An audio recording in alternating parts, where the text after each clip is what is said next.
चला प्राचीन भारताच्या अवशेषांबद्दल माहिती जाणून घेऊया।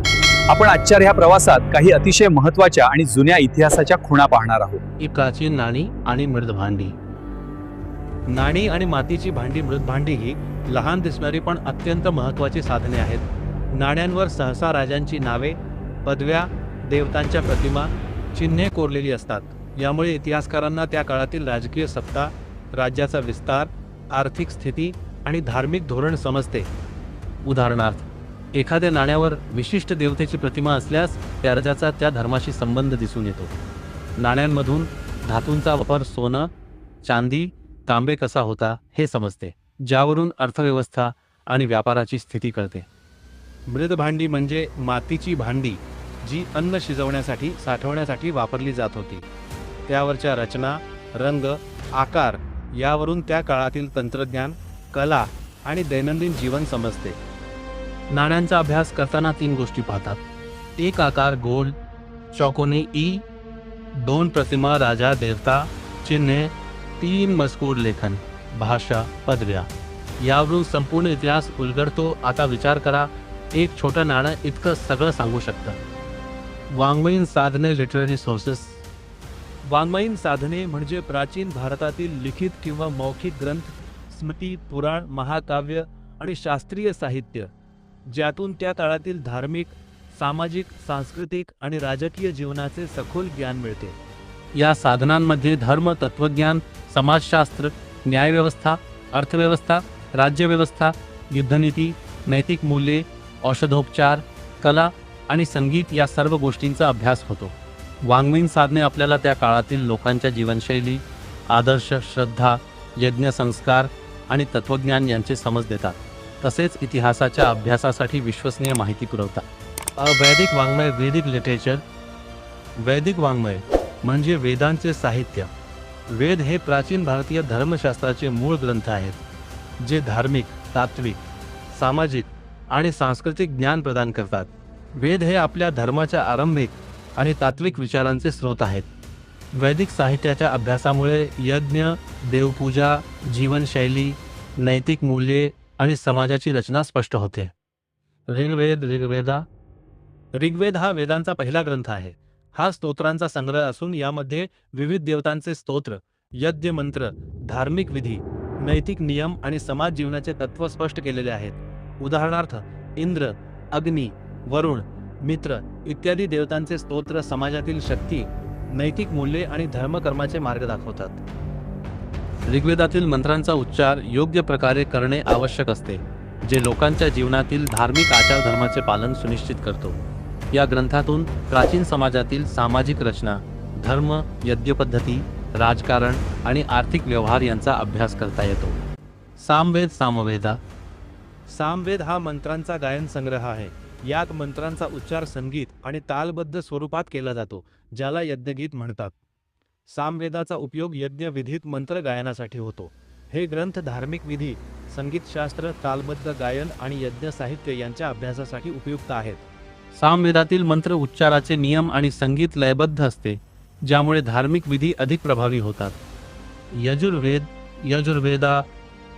यजुर्वेद हा यज्ञविधींचा ग्रंथ आहे। यात यज्ञविधी, कर्मकांडांचे नियम, दानधर्माचे उपाय आणि धार्मिक विधींचा तपशीलवार अभ्यास दिला आहे। यजुर्वेद वाचून आपण त्या काळातील राजकीय आणि धार्मिक जीवनातील नियम, सामाजिक आचारधर्म, यज्ञ प्रकार आणि विविध विधींचे पालन कसे केले जात असे याचे ज्ञान मिळवू शकतो। अथर्ववेद हा घरगुती जीवन, औषधोपचार, जप, घरगुती आणि सामाजिक प्रथा यांचा ग्रंथ आहे। या ग्रंथात जीवनशैली, आरोग्य, औषधशास्त्र, जप साधना, घरगुती संस्कार, सामाजिक नियम आणि नैतिक मूल्ये यांचे मार्गदर्शन दिलेले आहे। अथर्ववेदामुळे घरगुती जीवन, रोगनिवारण, औषध निर्मिती आणि तंत्रशास्त्र यांची माहिती मिळते। ब्राह्मण, उपनिषद, आरण्यक, ब्राह्मणास, उपनिषद, आरण्यकस।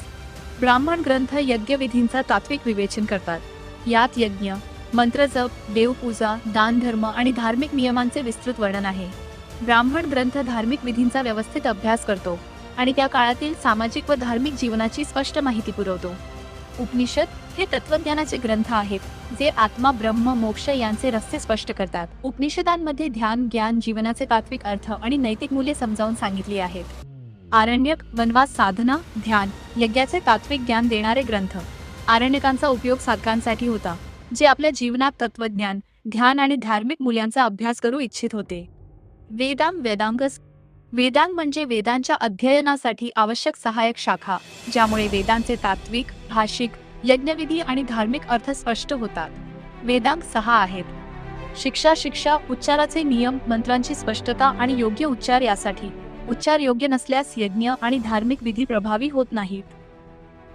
कल्प, यज्ञविधी, विधी पद्धती, धार्मिक विधींचा अभ्यास. याचा उपयोग यज्ञ, पूजा, दानधर्मासाठी होतो. निवृत्ता, शब्दांचा अर्थ स्पष्ट करणारे नियम. निवृत्तामुळे वेदातील कठीण शब्दांचे अर्थ समजतात आणि वेदांचा तात्विक अभ्यास सुलभ होतो.